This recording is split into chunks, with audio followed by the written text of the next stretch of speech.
Овој залив за само неколку години стана непрепознатлив за Мириам Арс. Овој залив престана да биде залив.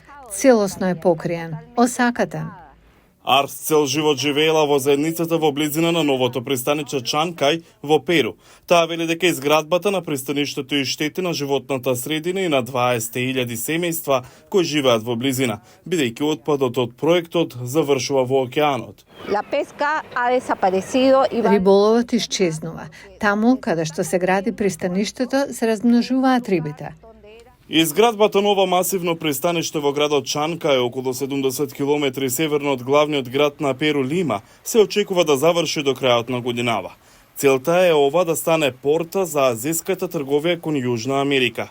Кинеската државна компанија Cosco Shipping поседува 60% од пристаништето од 3,5 милијарди долари. Преостанатиот удел го има една перуанска компанија. Тоа ќе го консолидира трговското лидерство на Кина во Латинска Америка и ќе ги зајакне комерцијалните односи што веќе ги има со земјата. Кинескиот интерес за Перу се фокусира на минералите и другите суровини во државата, вели економистот Педро Малдонадо. Од 60 милиарди долари што државата извезува во остатокот од светот, 20 милиарди долари одат во Кина.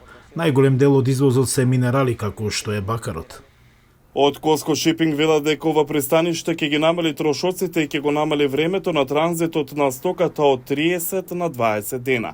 Во интервју во јануари, портпаролот на Cosco Shipping, Марио де лас Касас, рече дека пристаништето може да опфати 1 милион контейнери годишно. Перу е uno de los líderes de producción agrícola. Перу е еден од лидерите во земјоделското производство, но нема капацитет да стигне до Азија. Се надеваме дека до крајот на 2024 година ова пристаниште ќе ја даде таа можност.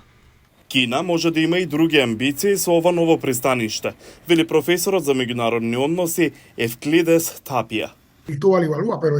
Нема сомнеш и дискусија. Ако ова пристаниште треба да исполнува воена функција, ќе ја исполни. Во изградбата на пристаништето е вклучена и кинеската морнарица.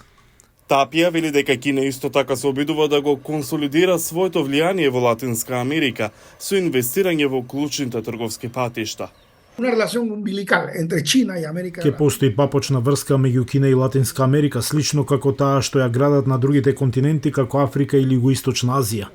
Тоа е исто сценарио, економска контрола и воено влијание.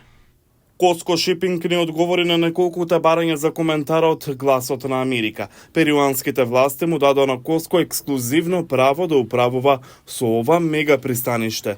Потоа ти рекоа дека нема законско право да му ги дадат правата на Cosco. Како продолжува спорот, така и градежните работи. Во меѓувреме, жителите гледаат како се менува пејзажот.